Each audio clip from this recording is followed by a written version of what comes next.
In this chapter, we are going to talk about why cryptocurrency will end soon. Do you know why cryptocurrencies will end soon? The primary reason is that cryptocurrencies are baseless currencies. They do not have any base. That's why. If I'm wrong, kindly explain to me what's the purpose of a cryptocurrency project. Can you explain to me in a simple manner? Can you? Then I am asking you, what value does cryptocurrency project brings to the public, brings to you, the common man? If there isn't any, then cryptocurrencies are trash. I'm not talking about the money you gain from trades, the profits you gain from the trades. I'm talking about the value that it brings to you, the common man, like a product or service. If you can explain to me in a simple manner, then you will be successful. If you think a cryptocurrency project serves the general public and you know really well how the project works, then you are up for success. But can you explain to me in a simple manner? If so, put it down in the comment section. And the second reason is that the regulation from the government. The government is going to regulate cryptocurrencies soon. If you look at the recent news, you will understand. Look at it. As G20 plans crypto regulatory framework, India may shall plan for outright ban. Apart from India, all other countries decide not to ban cryptocurrencies. But India may ban cryptocurrencies. But they have decided not to. Look at the subheading. G20 finance minister and central bank governors will discuss roadmap on crypto regulation at a meeting in Marrakesh in October. With G20 countries agreeing to explore a coordinated regulatory framework for crypto assets, India could wait a while longer before firming up its domestic regulation for cryptocurrencies and initiate dialogue with stakeholders on the way forward. An outright ban on cryptocurrencies that was mooted by the Reserve Bank of India and under the consideration by the government is likely off the card, a senior government official indicated on Sunday. This is because if India bans cryptocurrencies,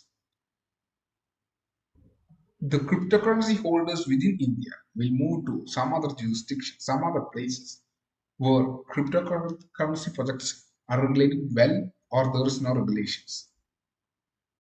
And there's a possibility of regulatory arbitrage or tax arbitrage. There's a possibility. So India can't ban cryptocurrencies.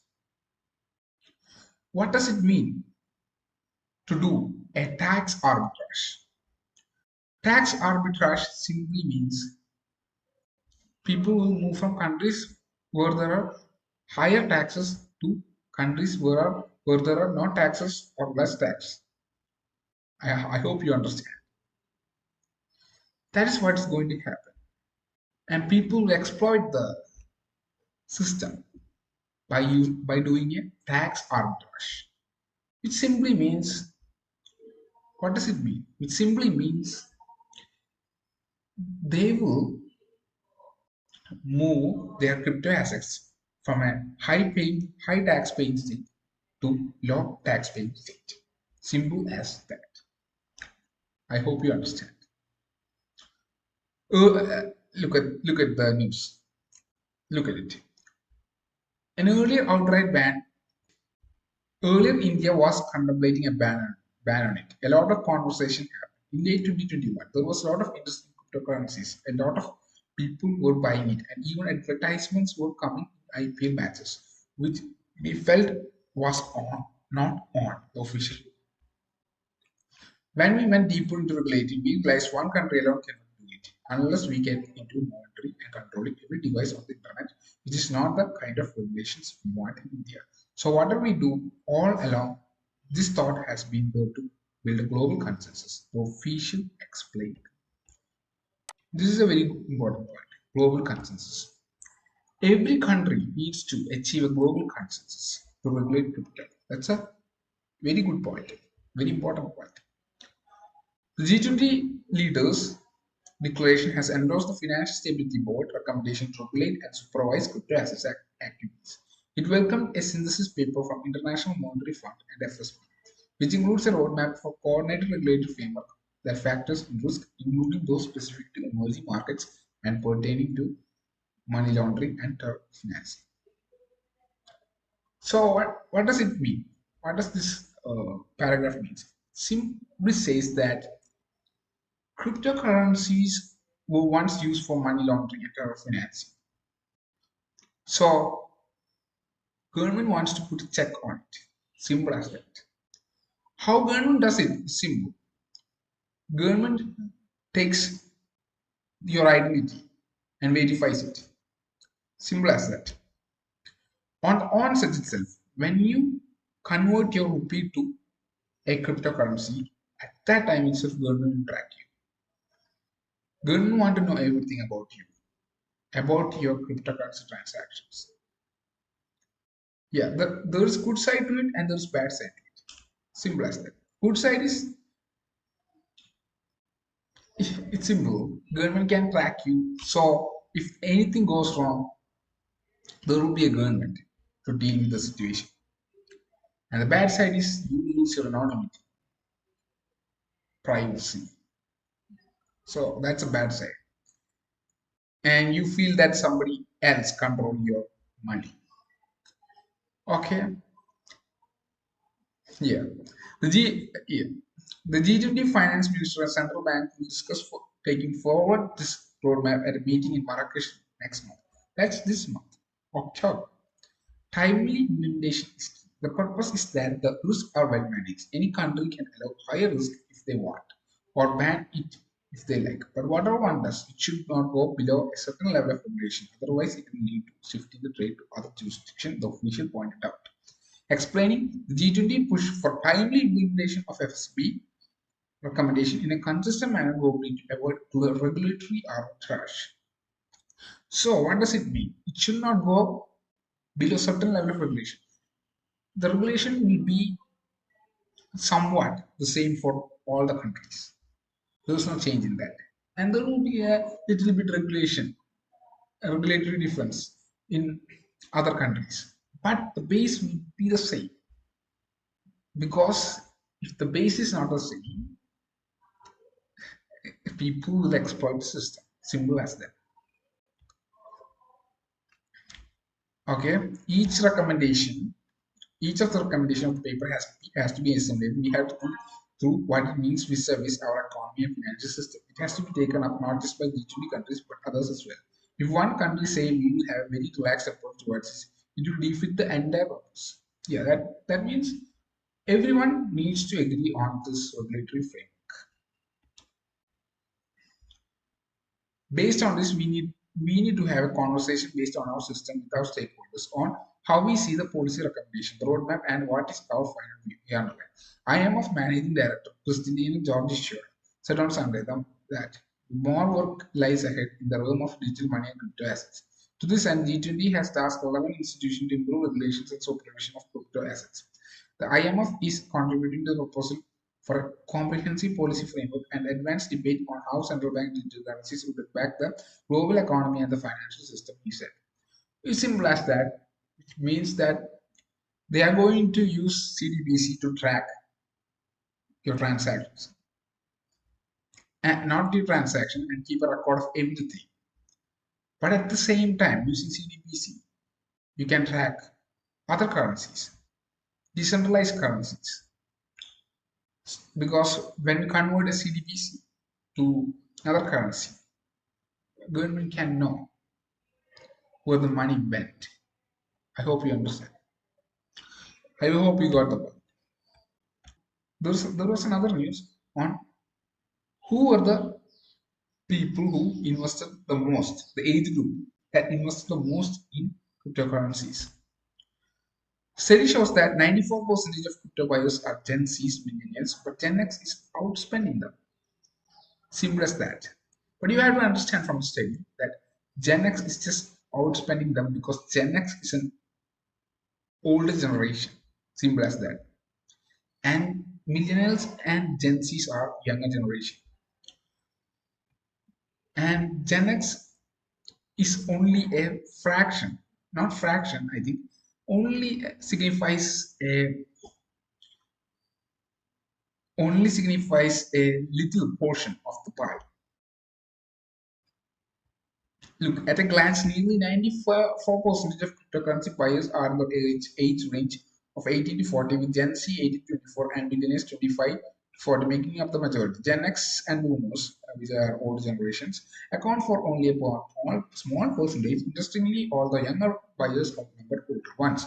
Gen X buyers spend the most on average. Additionally, Gen Z and millennial crypto buyers have higher level of debt compared to the national average, particularly in credit cards, auto loans, student loans, and personal loans. Despite their debt burden, younger generations are actively investing in cryptocurrencies.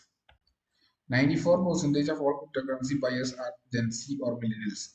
Gen X buyers have purchased an average of 9,611 crypto last year, while millennials bought 8,569 and Gen Zs bought 6,120.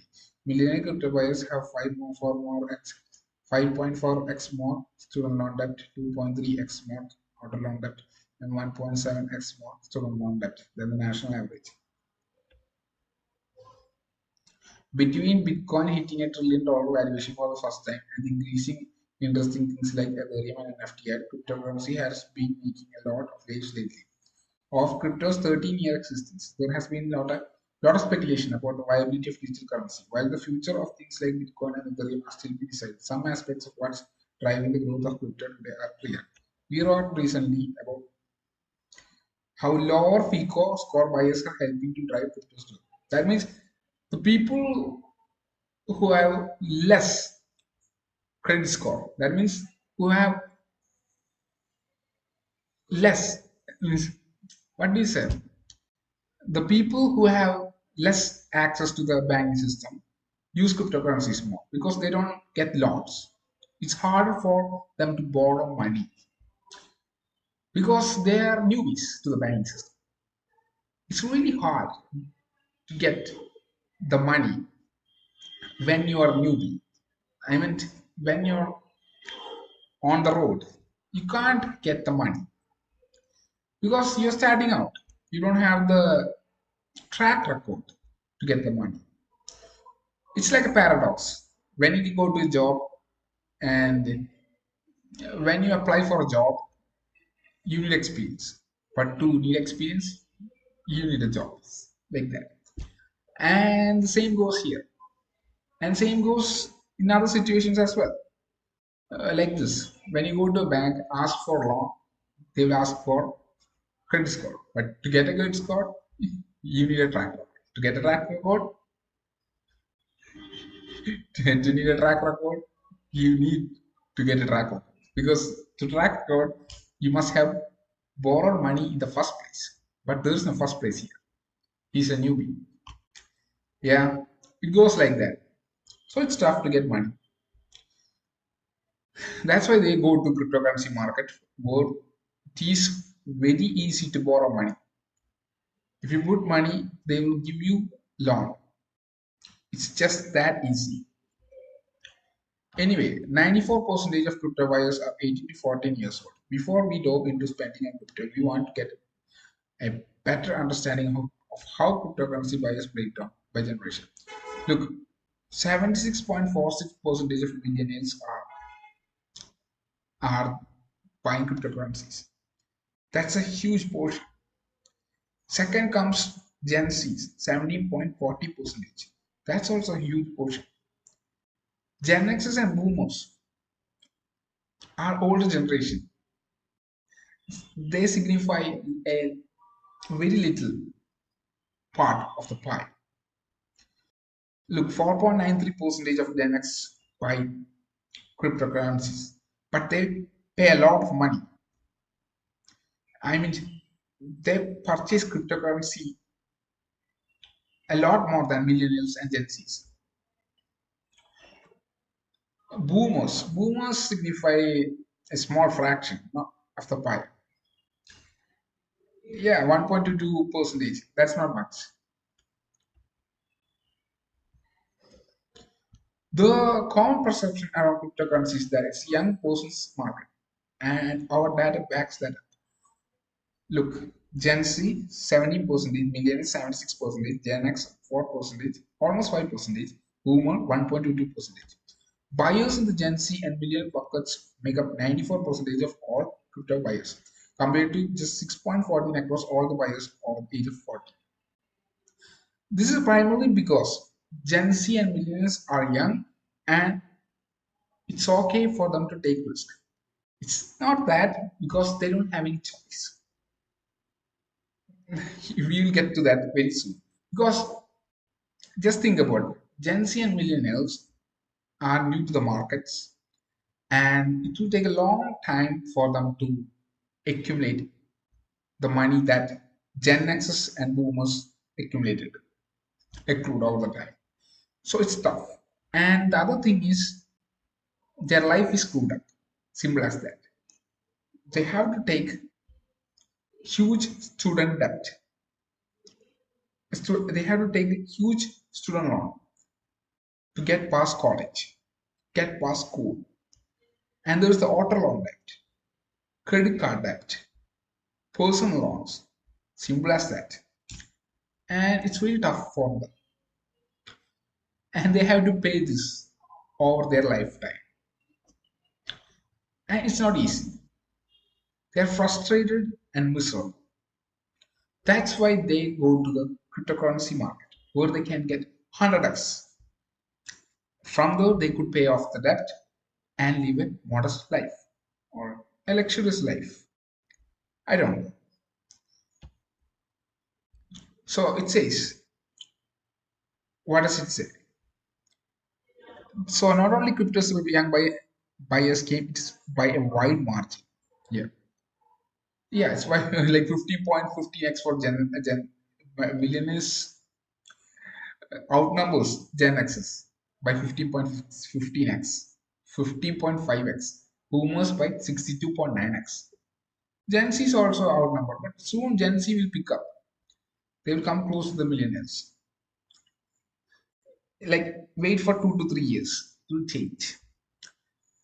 But who is spending the most on cryptocurrencies? Gen X crypto buyers outspend Gen Z and millennial buyers. Now that we establish who is buying cryptocurrency, we want to look at how much crypto buyers in our age pockets were spending. Just look at it.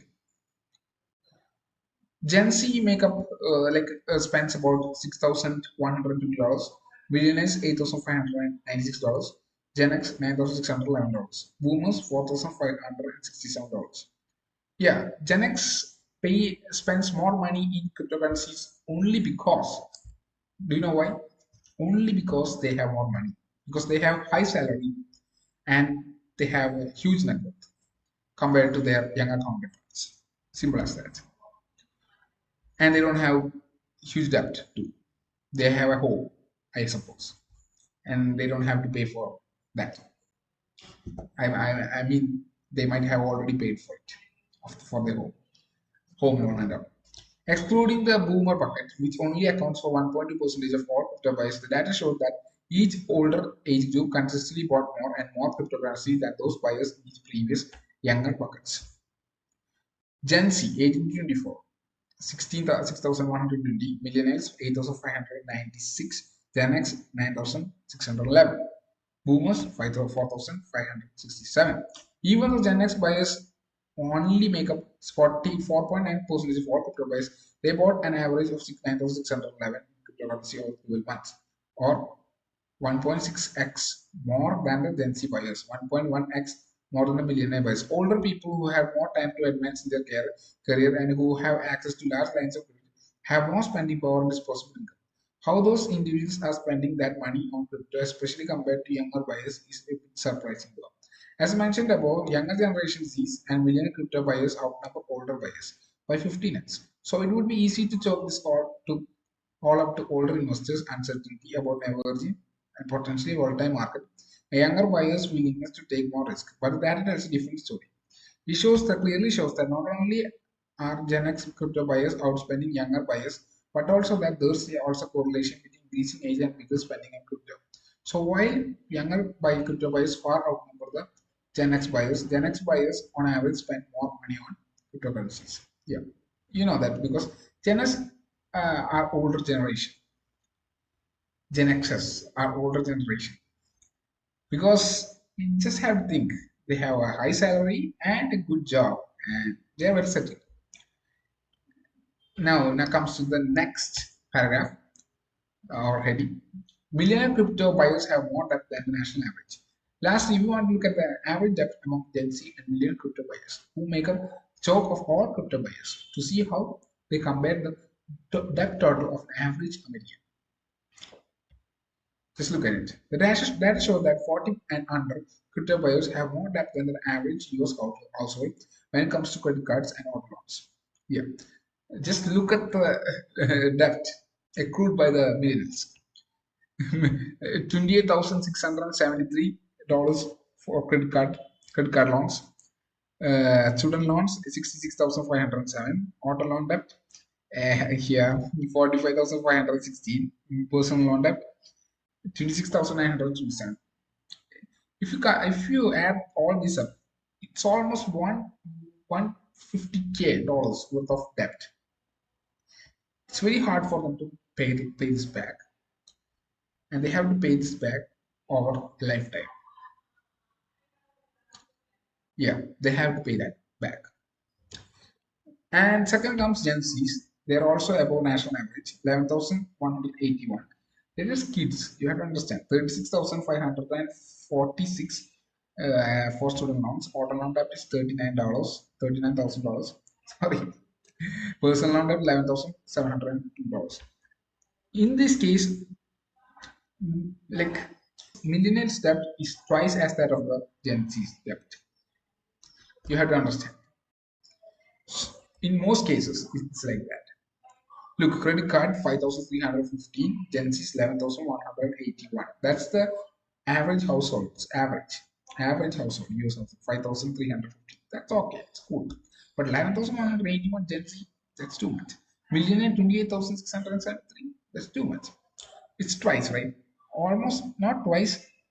It's like 2.2x or something like that. But twice. The debt is twice for millionaires. Student loan 38,792, 36,556 for Gen Z, and 66,507 for millennials.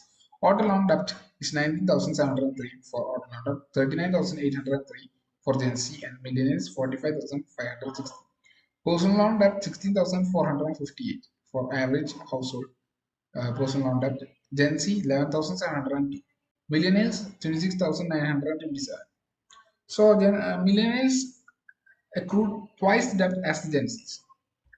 Credit card debt and auto loan debt are among the most common and accessible kinds of credit lines available to younger Gen Z. These products are heavily used when building a new life. Gen Z crypto buyers on average have 2.1x more credit card debt than national average, 2.0 more auto loan debt than national average. Millionaire crypto buyers on average take on even more debt with 5.4x more credit card debt than national average, 1.7x more student loan debt than national average, 2.3x auto loan debt than national average, 1.6x more personal loan debt than the national average. Gen Z and millennial crypto buyers often have more limited access to various types of credit, and the options they do have tend to be higher interest loans and lines of credit. Coupled with that, the increased cost of living for a younger generation and easy to see why their debt balances are significantly higher than that of the older generation. But in spite of more limited access to credit and greater amount of debt, Gen Zs and millennials are still putting their money and hopes in cryptocurrency in a big way. Of course, they will put money into the cryptocurrency market simply because they love high risk. Older people love stability. Younger people like instability. But here, it's not because younger people love instability. It's just because younger people don't have any other way. They have to put money into the cryptocurrency market. Then only they can pay off their debt and live a good life. They have no options. There is no hope for the younger generation. Their hope is cryptocurrency. Their hope is cryptocurrencies. You have to understand. And if a regulation comes in our way, we have to understand that most millionaires will lose their money. It's not because of regulation actually. Yeah, you can say that if it's regulated, it will lose its decentralized aspect. Yeah, and we can't expect that kinds of earnings, profits. But the other thing is, anyway, most of the millionaires or most of the people who invested in cryptocurrencies will lose their money. Simple as that. Because there are 20,000 cryptocurrencies in the market. Only five will succeed. If you happen to come across one of these five cryptocurrencies, you're lucky. Two, you're very lucky. Three, oh God, you're lucky. Four, you are next level. You're the four. You are the greatest crypto investor of our generation. Five, your greatest crypto investor of all time. If you get the five cryptocurrency project, simple as that.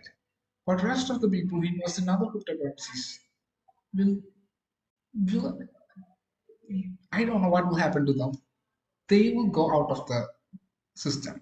They will lose their money. It's simple as that. So the other thing is, I'll have to say, not even 1% will make it. Not even 0.1% will make it. It's lower than that. So if you happen to be one of them, one of the lucky ones, you're set for life. And other people will fail miserably. Just say. I hope you love this video. If so, please subscribe and hit the like button. Thank you. Have a nice day. Seninskin out.